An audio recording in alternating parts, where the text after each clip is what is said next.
In 1955, 5 missionary couples were becoming increasingly excited. They wanted to take the good news to a tribe in Ecuador who had never heard the name of Jesus. These so-called Aucas were living in the Stone Age and had a track record of killing every white person they'd come into contact with.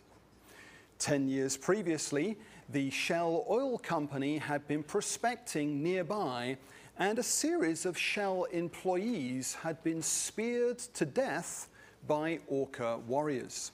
Shell abandoned their operation as a result. The Auca population was thought to be between 600 and 1,000. Their language was totally unrelated to neighboring tribes, and anthropologists estimated that 6 out of every 10 Auca deaths were murders as a result of internal feuds. The Aucas had no concept of forgiveness, and so long-standing internal vendettas just continued. One of the missionaries was Roger Youderian. He'd become a Christian in England in the last days of the Second World War. A US Army veteran of the Battle of the Bulge, Hitler's last counterattack in Belgium, the newly converted Youderian was, by 1955, evangelizing a neighboring tribe in eastern Ecuador called the Jivaro. The Jivaro taught their young to recite a list of people we hate. Children were taught to memorize the list and wreak revenge on those who wronged them. However, it was acceptable to murder any relative or associate of the offender.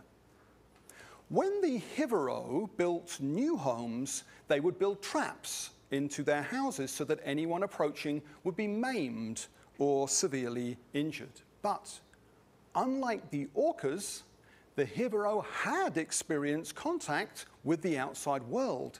The Jivaro, like all the neighboring tribes, were terrified of the Aucas.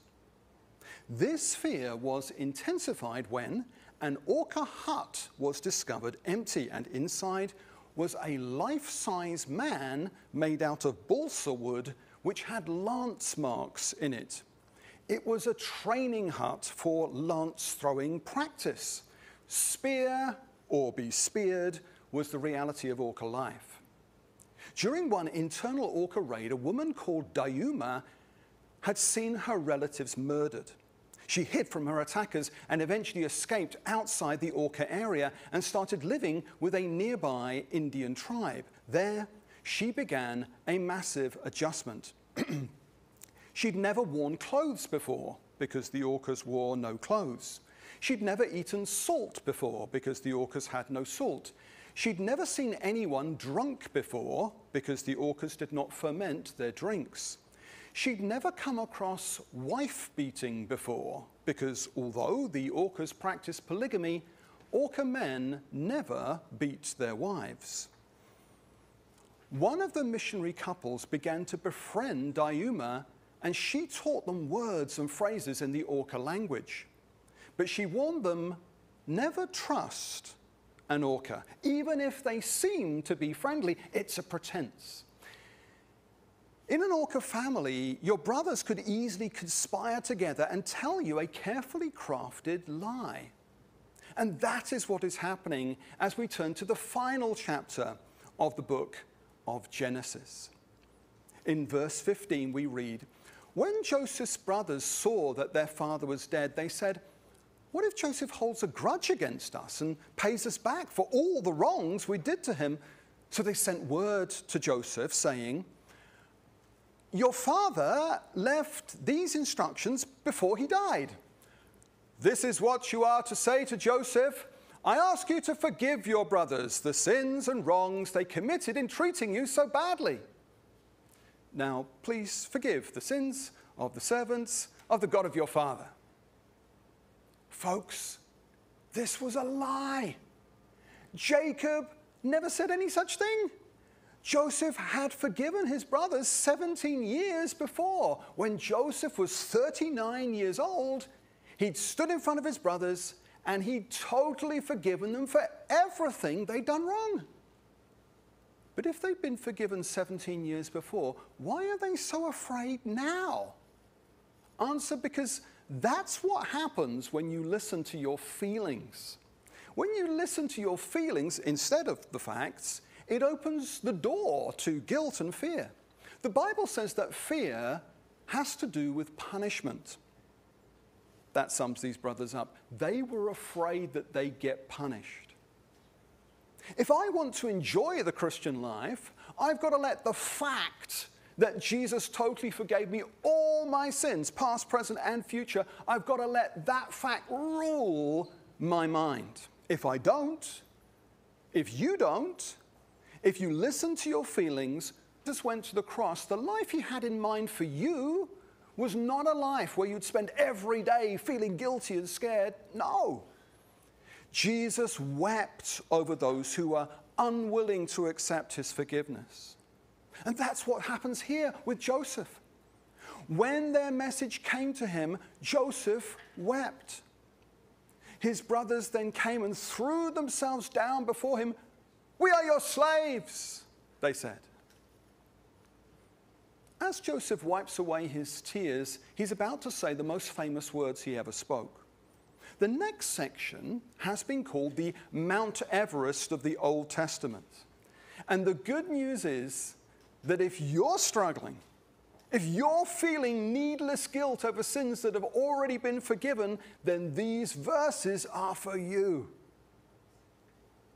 Joseph said to them, "Don't be afraid. Am I in the place of God? You intended to harm me, but God intended it for good, to accomplish what is now being done, the saving of many lives." Folks, outside of the words of Jesus Christ, this is the most gorgeous example of forgiveness anywhere in the Bible. Now let's see it in two other English translations, both of which are more literal translations than the one that we have been using. "As for you, you meant evil against me, but God meant it for good." That's the English Standard Version of the Bible. And same thing. "As for you, you meant evil against me, but God meant it for good." That's the New American Standard Bible translation. So this verse says that God planned the evil. God meant the evil.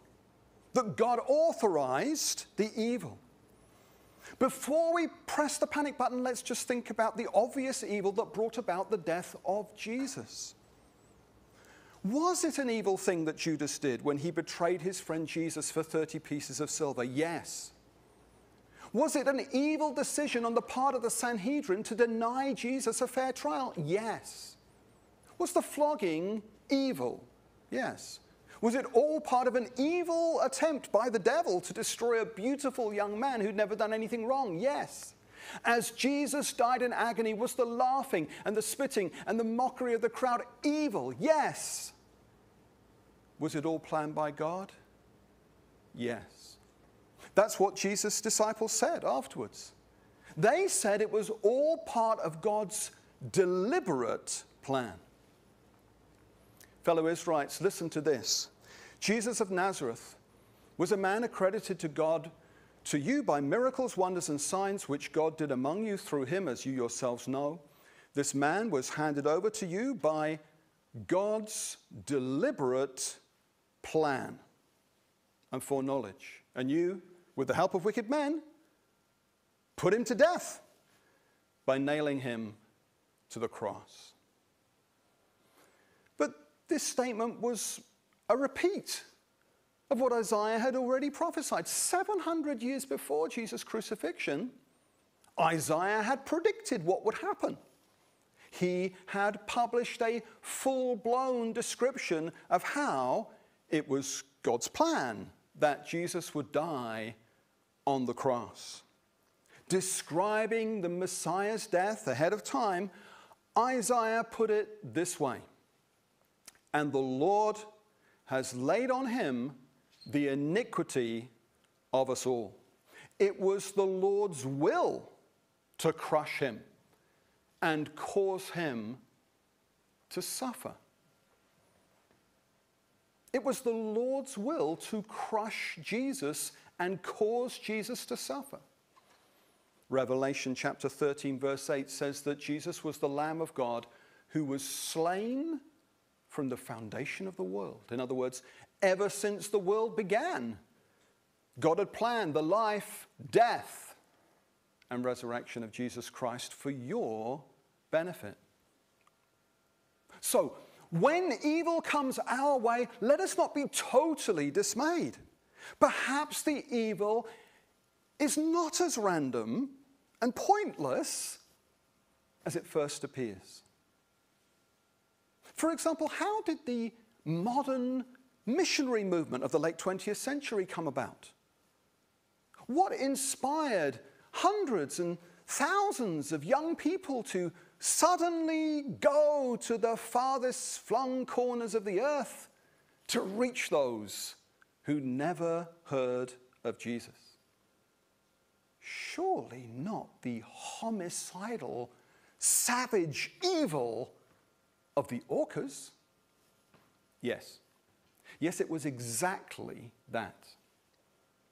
Back in the South American jungle, Jim Elliot was building his dream team around expert pilot and mechanic Nate Saint. Saint had developed a completely new flying technique whereby, dangling a gift for the orcas on the end of a line, he could circle his plane so tightly that the gift came down to the ground stationary. After identifying 4 large huts where orcas lived in extended families, the missionaries' first gift on the end of Nate Saint's line was a kettle.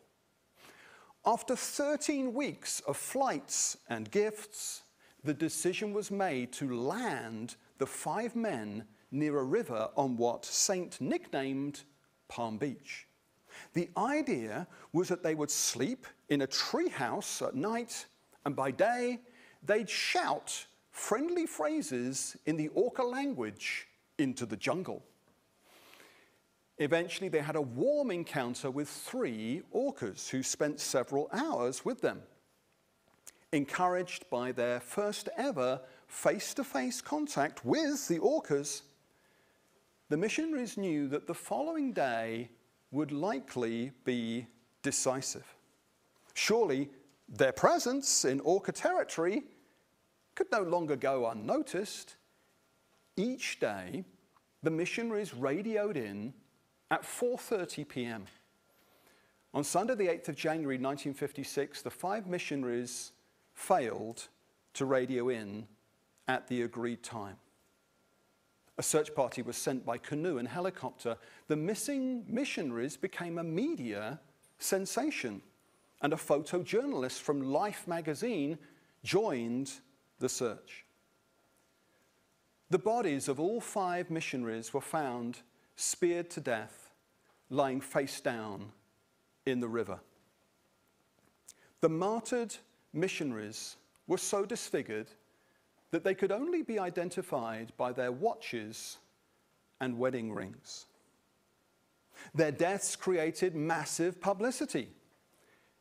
However, the wives of the dead men were undeterred, and the missionary work continued. The breakthrough came through Nate's sister, Rachel Saint's friendship with Dayuma. When 2 other orca women came to live with Dayuma, all 3 orca women decided in 1958 that they would return home and reintegrate into the orca tribe. Crucially, they invited Rachel Saint and Elizabeth Elliot and her daughter Valerie to come and live with them as sisters. Folks, this was the moment the missionaries had been longing for. For 2 years, from 1958 to 1960, Rachel Saint and Elizabeth and Valerie Elliot lived with the orcas. And in the epilogue to her best-selling book, Through Gates of Splendor, Elisabeth Elliot tells the story of how many of the Orcas became Christians, including some of the warriors who had lanced her husband Jim to death. It happened this way. Dayuma became a vibrant Christian, and she emerged as preacher to the Orcas. Rachel Saint taught Dayuma, and Dayuma taught the Orcas the good news about Jesus. When the Orcas believed, the murder rate within the tribe dropped by 90%. The word Orca means naked savages, and so the term Orca was dropped and replaced with the Waodani. One household of Waodani after another agreed to give up the cycle of vendettas. All the wives of the martyred missionaries visited Elisabeth Elliot while she lived among the Waodani. Back in the 1950s, it was considered sensational that a young widow and her infant child would choose to live permanently amongst the most violent tribe on planet Earth. But Elisabeth Elliot not only won Waodani to Christ, she inspired a huge upsurge in modern Christian missions as hundreds and thousands of young people were inspired to take the gospel to the nations. Steve Saint, Nate Saint's son, also chose to live permanently among the Waodani. In the movie Beyond Gates of Splendor, Steve Saint says it was easy for him to assimilate into the tribe because most of the other boys had also had their fathers speared to death. So it was easy to fit in. When Nate Saint's daughter was baptized, she was baptized by the Waodani in the same river where her grandfather, Nate's body, had been found. And two of the men who'd murdered Nate Saint took part in the baptism ceremony. Menkai, one of the warriors who'd speared Nate Saint, subsequently went on a preaching tour with Nate's son, Steve. The two of them became partners in the gospel. Menkai became a church elder and traveled the world as an evangelist. Menkai, who at the age of 21 had killed both Nate Saint and Ed McCully, had become a Christian missionary to both the Waodani and the world. Steve Saint and Menkai standing next to each other on stage was a powerful way of explaining that God can and will use evil and turn it to good. And that through Jesus, real forgiveness can fully and freely be yours. Before Jesus was born, Joseph had already pointed us to that forgiveness. Joseph's whole life was God's way of explaining that forgiveness through Jesus was coming. Joseph is a prophecy from God to us about Jesus. Look at the similarities between Joseph and Jesus. Their fathers loved them dearly. They were shepherds of their father's sheep. They were sent to brothers who hated them. Harm was plotted against them. They were tempted and both carried off to Egypt. Robes were snatched from them, and they were both sold for the price of a slave, bound in chains, falsely accused, and both were placed with two prisoners, one who was saved, the other lost. Both were aged 30 when their public ministry began, and they were exalted through suffering. But they both forgave those who wronged them and saved their nation. And what men did to hurt them, God turned to good. You see, God is in control after all. And that's why at his death, Joseph is looking to the promised land. By faith, when his end was near, Joseph spoke about the exodus of the Israelites from Egypt and gave instructions concerning the burial of his bones. It's interesting that of all the things the author of the book of Hebrews could have picked out from the life of Joseph, he picks out Joseph's focus on the promised land. For us, the promised land is heaven. And when our focus is there and not on getting even with the person who wronged us, then we will live free like Joseph. Even in his final days, Joseph is a joy to be around. No complaining, no whining, no regrets. And he's thinking of other people as he dies. He says they're going to the promised land. Joseph's pristine integrity is preserved to the end. Well, we've reached the end of our story. We've also reached the end of the book of Genesis, and even though Joseph died 3,007 years ago, he, although dead, still speaks.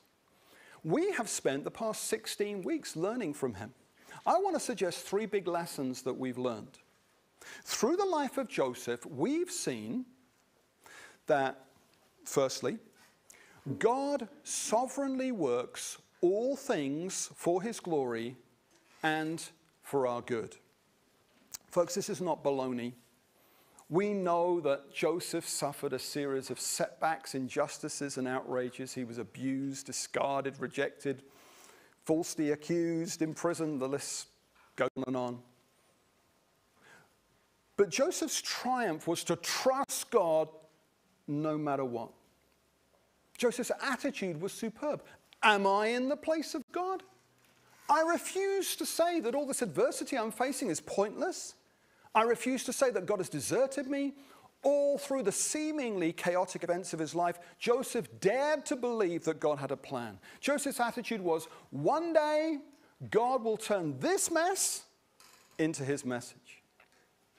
Second, Joseph lived his life free from bitterness despite everything that happened to him.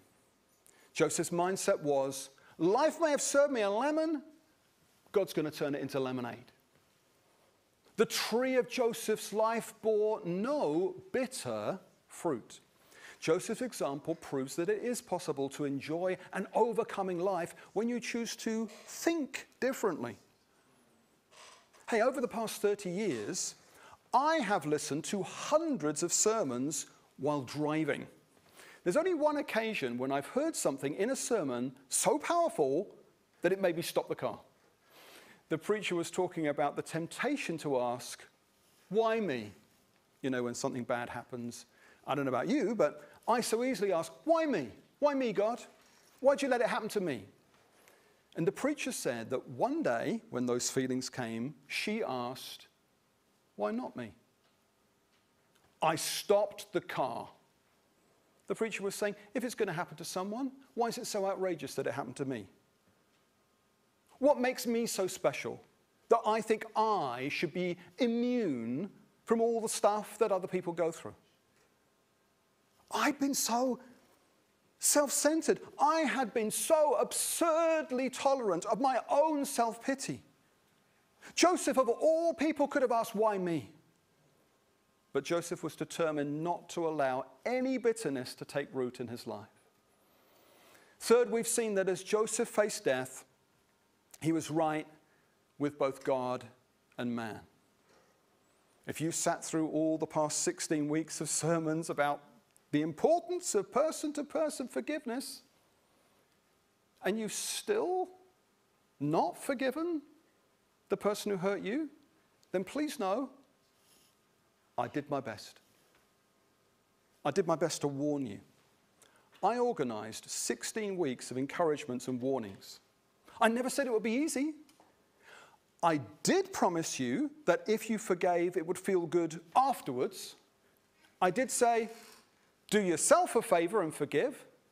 I did say, forgiveness is something you do for you. I did say, if you wait for feelings of forgiveness to come, those feelings may never come. Look, It's your decision. I say it again.